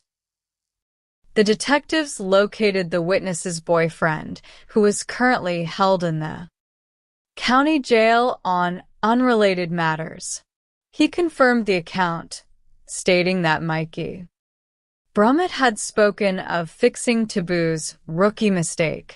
He also identified Devin Scrivener as the third individual involved, noting that Devin had been bleeding from his hand on the night of the fire. Michael Brummett was already serving a 5-year sentence on an unrelated firearm conviction, having been arrested months after the fire with both a .38 caliber revolver and a 9mm handgun. This made him a primary suspect as the potential shooter, and plans were made to test his seized weapon against the casing found in the ashes. The search for 26-year-old Devin Scrivener led the detectives to a residence on the west side, where they took him into custody. In the interview room, Devin appeared overwhelmed. Detective Kennedy presented him with the facts, stating that witnesses had placed him at the scene. Devin chose to cooperate. He explained that Tad Kleiner had asked him and Mikey Brummett to accompany him to speak with Steve regarding the allegations involving the young women. Devin claimed that the conversation quickly turned violent when Tad struck Steve without warning. He described a brutal assault carried out by Tad and Mikey. Devin admitted that as Steve attempted to escape from his chair, he panicked and stabbed Steve twice with a knife, injuring his own hand in the process. He then claimed that as he and Tad were preparing to leave, Mikey Brummett produced a handgun and fired a single shot, killing Steve. Devin was arrested and charged with first-degree murder for his participation in the felony. 2 days later, the warrants team located Tad Kleiner and placed him under arrest. During his interview, Tad Kleiner denied any involvement in the murder or the fire. He admitted that he had previously confronted Steve, warning him to stay away from the women in the neighborhood, and acknowledged that Steve seemed intimidated by him. He maintained that he was not present on the night of the fire and had not harmed him.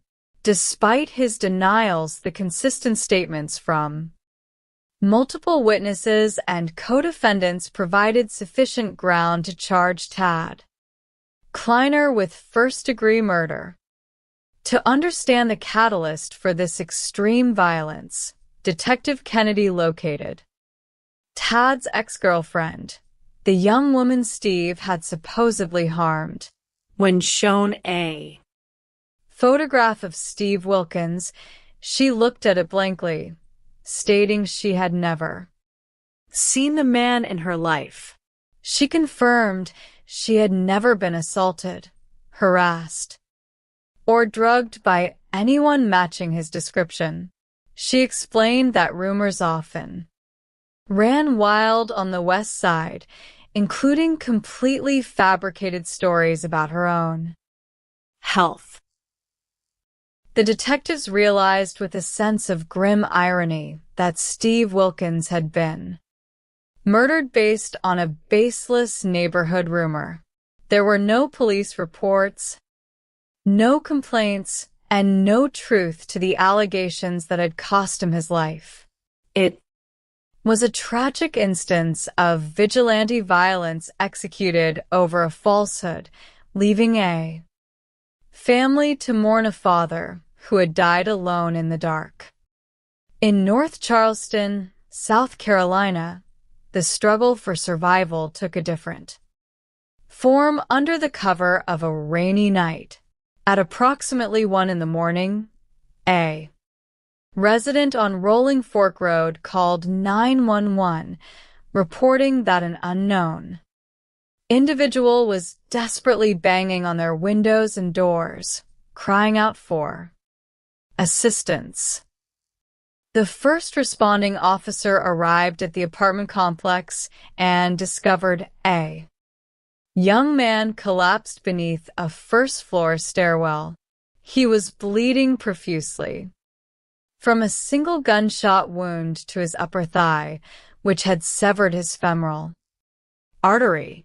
Despite the officer's attempts to administer aid, the young man's pulse faded, and he was pronounced dead at the scene. Detective Reams and his team took control of the investigation. They discovered a trail of blood leading from a nearby dumpster area to the guardrail of the parking lot. Near the blood, they recovered a 9mm handgun magazine, but no firearm was present. They also located a locked cell phone, which they submitted for immediate forensic analysis. The fingerprint results identified the deceased as 21-year-old Aurelius Siren Nelson Jr., who went by the name of C. He was a resident of James Island and the father of a young son. The detectives reviewed security camera footage from the apartment complex entrance. Because there was only one way in and out of the property, they meticulously analyzed the vehicles passing through the gates around the time of the shooting. They identified a white or silver Infiniti sedan that exited the complex at a high rate of speed shortly before the 911 call was placed. As the investigators worked, a young woman approached the perimeter. She identified herself as C's girlfriend and explained that they had been staying at a nearby Stay Express hotel. She stated that C had woken up around 1 in the morning, dressed himself, and left without speaking to her. She did not know who he was planning to meet. The case took an unexpected turn when a patrol sergeant stopped a Toyota RAV for containing 3 individuals. One of the passengers, who had a jacket draped over his head, claimed he had been kidnapped and assaulted by the other 2 men. The 2 men were friends of C. They had accused the passenger of setting C up to be killed. Under questioning, the kidnapped victim revealed that on the night of the shooting, C had visited his apartment and stated he was planning to rob a local individual. He provided the name of the target, a known local drug dealer who drove a white 2010 Infiniti G37. The detectives realized that the driver of the white Infiniti, whom C had intended to rob, was likely the individual who had fled the scene. They identified the owner of the vehicle and contacted his girlfriend. She agreed to cooperate and brought her child to the city hall to speak with Detective Sanders. She confirmed that her boyfriend drove a white Infiniti and that he had arrived at her home early on the morning of the shooting, appearing normal but leaving shortly thereafter. At the detective's request, she called him on speakerphone. Detective Sanders spoke to him, explaining that his name had arisen in connection with an investigation and asking him to come to the station to clarify matters. The young man agreed to arrive within the hour. However, before he could arrive voluntarily, a license plate reader flagged his vehicle in the area. Patrol officers conducted a felony traffic stop, detaining him and towing his vehicle to the police warehouse. The young man was upset, pointing out that he had been on his way to speak with the detectives when he was stopped. Detective Sanders, seeking to build rapport, removed his handcuffs and explained that they needed to understand his version of what had transpired in the parking lot. The suspect declined to make a statement without an attorney, leaving the detectives to rely on physical evidence. They obtained a search warrant for the Infiniti. Although the interior appeared clean to the naked eye, they applied a chemical agent designed to detect latent blood. The chemical illuminated a massive amount of blood that had soaked deep into the fabric of the front passenger seat beneath the surface cleaning. They also discovered a bullet hole in the interior of the driver's side door. Confronted with the reality of the physical evidence, the driver chose to re-engage with the detectives and provide his account of the evening. He explained that C had contacted him to arrange a meeting at a local restaurant. When C entered the front passenger seat of his vehicle, he directed him to drive to the apartment complex on Rolling Fork Road. Once inside the dark parking lot, C produced a handgun and announced a robbery. The driver, fearing for his life, fought back.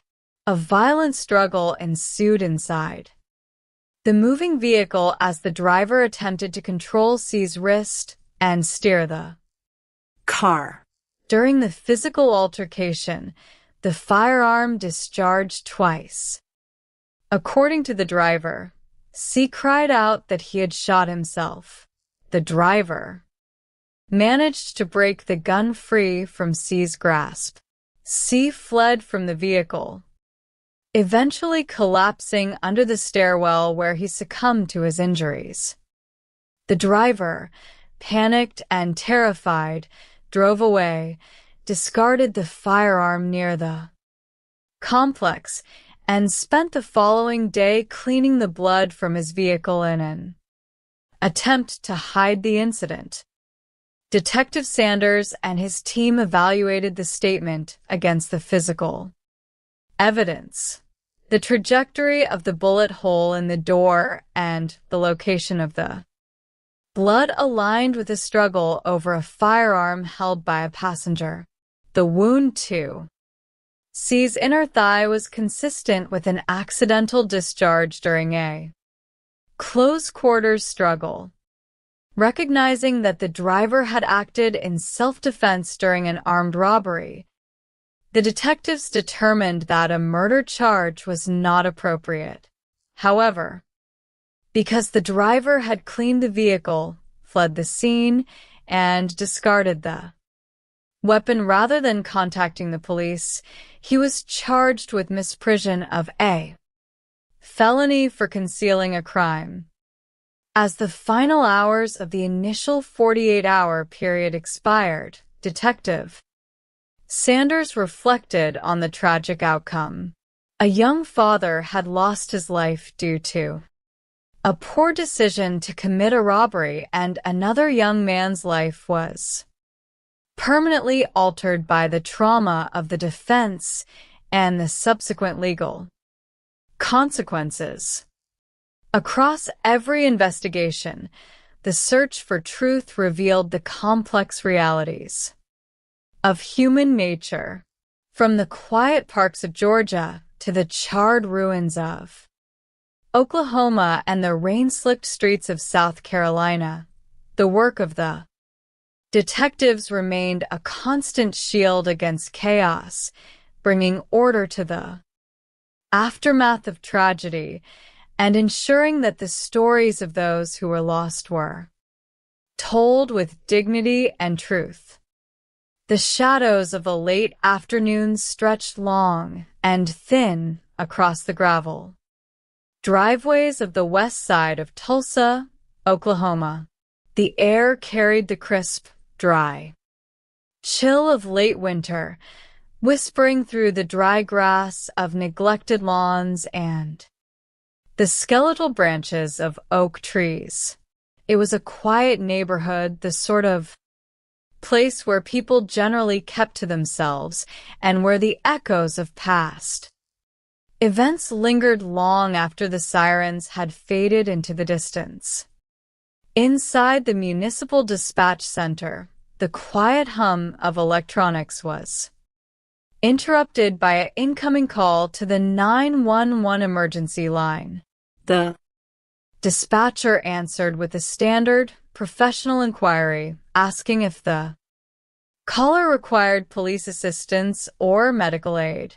The voice on the other end of the line was breathless, strained by a mixture of confusion and sudden horror. The caller explained that she had been searching for her lost cat collar in a neighbor's backyard when she stumbled upon something buried in the debris of a burned-out structure. It was not discarded trash or the remains of an animal. She had found the unmistakable bones of a human body. When the dispatcher requested the location, the caller provided the intersection of South 54th West Avenue and West Goldman Street. She noted that the property featured a detached garage that had burned to the ground several months prior. Within minutes, patrol officers arrived at the scene, their boots crunching on the charred timber and broken glass that littered the yard. They navigated the perimeter of the black ruins, their flashlights cutting through the gathering dusk. One officer paused, crouching low near the edge of the collapsed roof. He pointed his light toward a pale, curved object partially buried under a pile of soot and half-melted plastic. It was a human jawbone. The officers immediately realized the gravity of the situation, secured the perimeter with yellow crime scene tape, and requested the assistance of the homicide unit.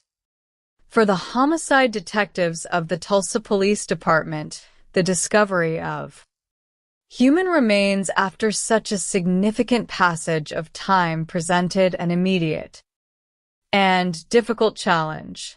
In the world of criminal investigation, the likelihood of solving a homicide is statistically reduced by half if a solid lead is not developed within the first 48 hours of discovery. In this case, the clock was already ticking, and the starting point was a set of bones buried beneath 5 months of ash and neglect. Detective Kennedy and Detective Ward arrived at the scene as the last light of day disappeared from the horizon. They stood at the edge of the debris, conferring with the patrol officers. The fire department had responded to a massive blaze at this detached garage 5 months earlier, in the middle of September, because the structure had been filled to the ceiling with discarded belongings and household debris. The firefighters had focused their efforts on extinguishing the flames and preventing the fire from spreading to the main house. No one had realized that a human being had been trapped inside the inferno. To assist with the delicate task of recovering the remains, the detectives called upon Dr. Angela Berg, a respected forensic anthropologist. Dr. Berg arrived with her equipment, stepping carefully into the ruins. She knelt beside the structural timbers, examining the orientation of the skeleton. She noted that the legs were visible near the edge, but the skull was tucked deeply beneath a collapsed portion of the wall. She pointed out clear signs of trauma to the bone structure, noting distinct fractures that suggested blunt force or the impact of a high-velocity projectile rather than simple heat damage from the fire. There appeared to be a primary impact site and a secondary radiating fracture. Dr. Berg explained that the position of the body suggested it had been present in the garage before the fire began, and the way the head was positioned seemed to indicate that it had been deliberately placed or concealed. Because of the sheer volume of debris, the firefighters would have had no way of seeing the victim during their initial response. She decided that a proper scientific excavation would have to wait until the morning light to ensure that no microevidence or small bone fragments were lost in the darkness. While the forensic team prepared for the next day's work, the detectives began the vital task of identifying the property owner. A search of the county property records revealed the name and phone number of the man who owned the residence. The neighbor who had discovered the remains explained that she had spoken to the homeowner just hours earlier, asking for permission to search his backyard for her missing cat collar. He had granted permission, but had left the property immediately afterward. Detective Ross Hall attempted to contact the homeowner by telephone, hoping he would return to cooperate with the investigation. The homeowner, however, was evasive. He claimed he was out of town and then claimed he was out of the state entirely, flatly refusing to return to the property. This sudden departure and refusal to meet raised immediate red flags for the investigators. Detectives Kennedy and Ward interviewed the neighbor at her home. She confirmed that the homeowner had lived there for a long time, kept to himself, and rarely interacted with others. She noted that the neighborhood was typically quiet, with no history of loud disturbances or gunshots. Returning to the police headquarters, Detective Kennedy placed a direct phone. A call to the homeowner. The man's tone was defensive and highly unusual. When Detective Kennedy asked if he would be willing to meet at the detective division to discuss an ongoing investigation at his house, the man refused, stating that he was uncomfortable meeting there because it felt like the police would have a home field advantage. When Detective Kennedy informed him that a body had been discovered in his backyard, the homeowner made a sudden, revealing statement. He asked if the body could be that of Steve Wilkins. He explained that Steve had been living in the garage apartment prior to the fire and had not been seen since the night of the incident. Though he agreed to receive the address of the police station via text message, his overall demeanor was characterized by the detectives as highly suspicious. Through background checks, the detectives learned that 55-year-old Stephen Wilkins was a father of 4 children with siblings who cared for him deeply. He had spent his youth moving between different locations, including Georgia and Germany, while his father served in the military. He had lived in Tulsa for more than 20 years, working as a baker and dedicating his spare time to volunteering with a local community support group known as Neighbors. Along the line, 3 years prior, after his family moved out, he had fallen on hard times and had been forced to give up his home. It was then that the suspicious homeowner had offered to let him stay in the detached garage. When the homeowner finally arrived at the detective division for an interview, he painted a portrait of Steve as an educated, polite man who enjoyed reading and writing poetry. He claimed that on the night of the fire, which occurred on a Wednesday in mid-September, neighbors had awoken him in the early hours of the morning to alert him to the flames. He asserted that he had last seen Steve at approximately 6 o'clock the previous evening. Significantly, he mentioned that 2 unidentified males had visited Steve that afternoon, and that Steve had indicated they were unhappy with him. When asked why he had never reported his friend and tenant missing over the course of 5 months, or why he had not shared this highly suspicious detail with the fire investigators, the homeowner offered only weak excuses, claiming he simply assumed Steve had run away to escape whatever trouble those men represented. The following morning, Dr. Berg and the crime scene technicians began the painstaking process of sifting through the ash and dirt in the backyard.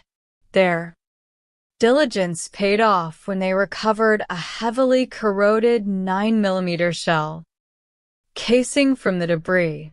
A preliminary examination of the skull revealed a distinct gunshot entrance wound at the base of the skull. The case was now officially a homicide investigation. While the medical examiner's office worked to secure a positive identification, Patrol Officer Darren Shipley brought a woman to the detective division who claimed to have first-hand knowledge of the crime. Though she was suffering from a fever, her desire to see justice compelled her to speak. She revealed that a rumor had been circulating on the west side of Tulsa just days before the fire. The rumor suggested that Steve Wilkins had drugged the ex-girlfriend of A local man named Tad Kleiner, who is commonly known by the street name Taboo. According to the witness, an enraged Tad Kleiner had gone to the property on the night of the fire, accompanied by a man named Michael Brummett Jr., who went by the name Mikey, and another associate. She stated that Tad had later bragged in her presence about beating Steve severely, describing the assault in graphic detail. She further asserted that Michael Brummett had been brought in to clean up the blood and had subsequently set the garage on fire to destroy the evidence. She added that Michael was currently serving a 5-year prison sentence on unrelated weapons charges. A search of criminal databases confirmed the identities of the suspects. 36-year-old Tad Kleiner was a longtime resident of the West Side with a history of convictions for drug possession, illegal firearms, and resisting arrest. 39-year-old Michael Brummett also had a criminal record involving burglary and drug offenses. When arrested months earlier, Michael had been in possession of a 9mm handgun, raising the possibility that his weapon was the one used in the murder of Steve Wilkins. To corroborate the woman's account, detectives brought her boyfriend from the county jail to the interview room. He provided crucial details confirming the narrative of the beating and identifying a third participant, a 26-year-old man from Sperry, Oklahoma, named Devin Scrivener, who had no prior criminal record. The witness in jail noted that Devin had been bleeding heavily from his hand on the night of the murder. Shortly thereafter, the medical examiner's office confirmed the positive identification of the remains as those of Stephen Wilkins through a comparison of medical radiology records. Armed with this official identification and the detailed statements of the witnesses, the detectives began a search for Devin Scrivener, believing him to be the most vulnerable link in the conspiracy. After a brief search of the West Side, detectives located Devin Scrivener at his girlfriend's residence and brought him in for questioning. Confronted with the fact that several people were already talking to the police, Devin's composure cracked. He admitted that Tad Kleiner had recruited him and Michael Brummett to go to the property to confront Steve over the rumors. He described how Tad had aggressively confronted Steve and immediately initiated a violent assault, ignoring Devin's pleas to leave the older man alone. Devin then stated that as they were preparing to leave, Michael Brummett drew a handgun and fired a single shot, causing Devin to flee in terror. When pressed about the injury to his own hand, Devin admitted that he had stabbed Steve twice during the struggle, claiming the victim had lunged toward him. At the conclusion of the interview, Devin was placed under arrest and charged with first-degree murder. 2 days later, the warrants team located Tad Kleiner and took him into custody. During his interrogation, Tad was highly defensive, denying any involvement in murder. He did, however, admit that he had gone to the property to threaten Steve, warning him to stay away from local women. Despite his denials of physical violence, his admissions, and the consistent statements of the other co-defendants provided ample probable cause. Tad Kleiner and Michael Brummett were both charged with first-degree murder. In an effort to understand the root cause of this senseless violence, Detective Kennedy located Tad's ex-girlfriend when shown a photograph of Stephen Wilkins. The young woman was visibly confused. She stated unequivocally that she had never seen the man before in her life, had never been drugged, and had never been assaulted by him. The rumor that had cost Stephen Wilkins his life was entirely false. It was a tragic demonstration of how baseless gossip and a desire for vigilante justice could lead to the brutal murder of an innocent volunteer, leaving a family devastated and 3 young men facing lifetimes behind bars. In the city of North Charleston, South Carolina, a different kind of tragedy was unfolding in the darkness of the early morning hours. At approximately 1 o'clock, a frantic resident of Rolling Fork Road called 911 to report that an unknown individual was desperately pounding on her doors and windows, screaming for help. Patrol officers arrived at the apartment complex within minutes, navigating the dark parking lot. Underneath a concrete stairwell on the first floor, they discovered a young man lying in a pool of blood. He had suffered a single, devastating gunshot wound to his upper inner thigh. Despite the rapid response of medical personnel, the loss of blood from what appeared to be a severed femoral artery was too severe, and the young man was pronounced dead at the scene. Detective Reams and his team took charge of the investigation. They began by documenting a prominent trail of blood that wound past several trash dumpsters and led to a metal guardrail near the edge of the parking lot.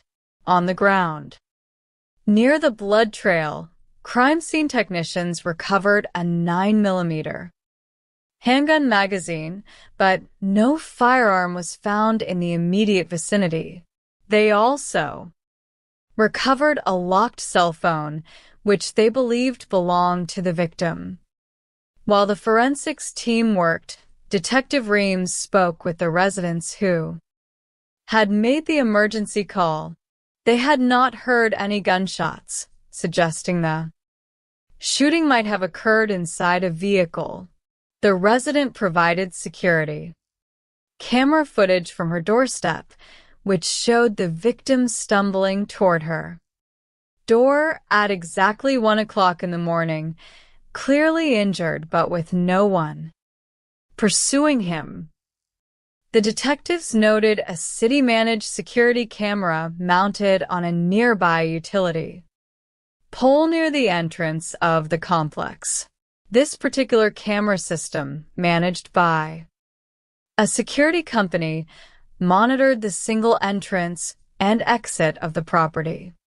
Detective Reams contacted the security company and arranged to meet a representative at 8 o'clock that morning to retrieve the footage. Meanwhile, the county coroner was able to identify the victim through fingerprint records as 21-year-old Aurelius Siren Nelson Jr., affectionately known to his friends and family as C.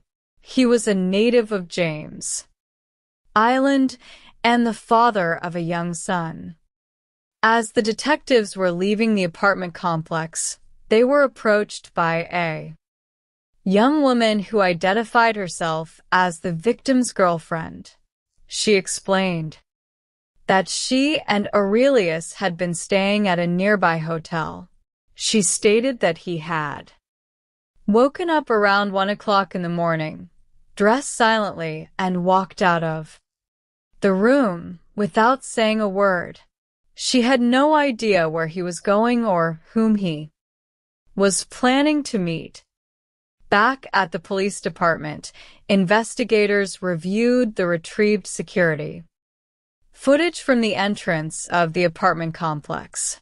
At approximately 5 minutes before the shooting, a white or silver Infiniti sedan was seen driving slowly into the complex and then exiting at a high rate of speed just minutes later.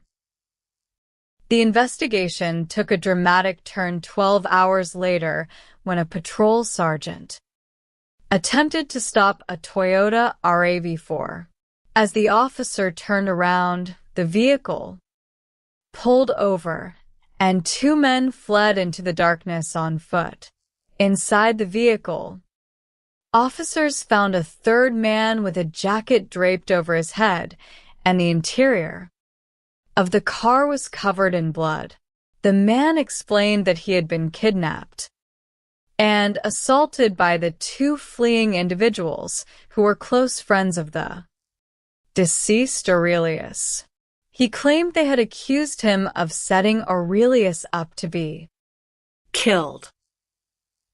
The kidnapping victim revealed that on the night of the incident, Aurelius had visited his apartment, which was adjacent to the crime scene, and had stated that he was planning to commit a robbery, commonly referred to as a lick. The target of the robbery was a local drug dealer who drove a white Infiniti G37. Using this information, the investigators identified the owner of the white Infiniti. They located his phone records and discovered that he and the victim had been exchanging messages for approximately 30 minutes leading up to the shooting.